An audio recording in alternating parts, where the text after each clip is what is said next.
Sinulat ko ang tula na ito, alay ko para sa aking ina.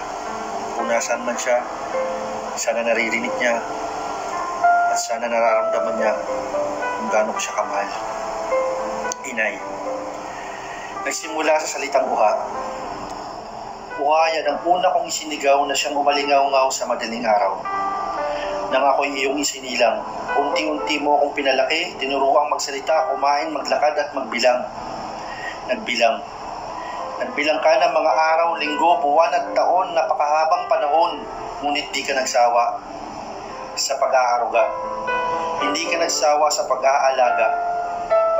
Inay, ramdam ko ang pagod mo sa tuwing darating ka galing sa maghapong nakakapagod na pagtatrabaho, ngunit may mga tanong sa aking isipan na laging gumugulo, umuukil-kil lagi sa isip ko, bakit ganito? Hindi ba dapat ikaw ang nasa bahay? Hindi si Itay. Si Itay na laging sumisigaw, nagagalit, nagmumura, ngunit wala din akong magawa kundi ang magtakip na lang ng mukha at kumawa. Inay, alam ko na mahirap sa kabila ng lahat. Mahirap pero patuloy ka pa din nagsisikap. Alam ko na kahit pagod ka na, mas pinili mo pa din maging abala. Pinili mo pa din mapag-isa. Hanggang sa iyong huling hininga. Upang makalimutan mo na siya ang lahat ng iyong mga problema.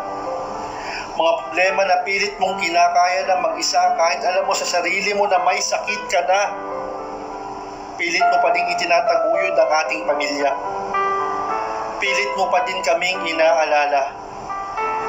Pilit mong ikinukubli ang patak ng iyong mga luha. Mga luha na palihim kong nakikita.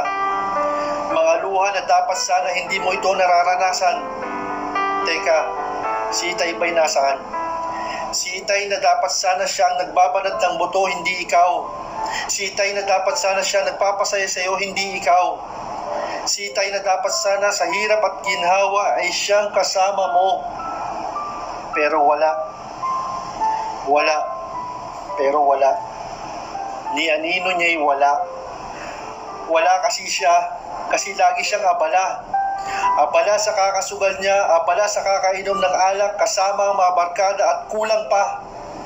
Abala siya sa pambababae niya.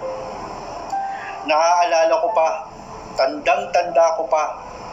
5 taon pa lang ako noon nang ako'y iyong isinama. Tayong dalawa. Halos gabing-gabi na hinahanap pa din natin siya.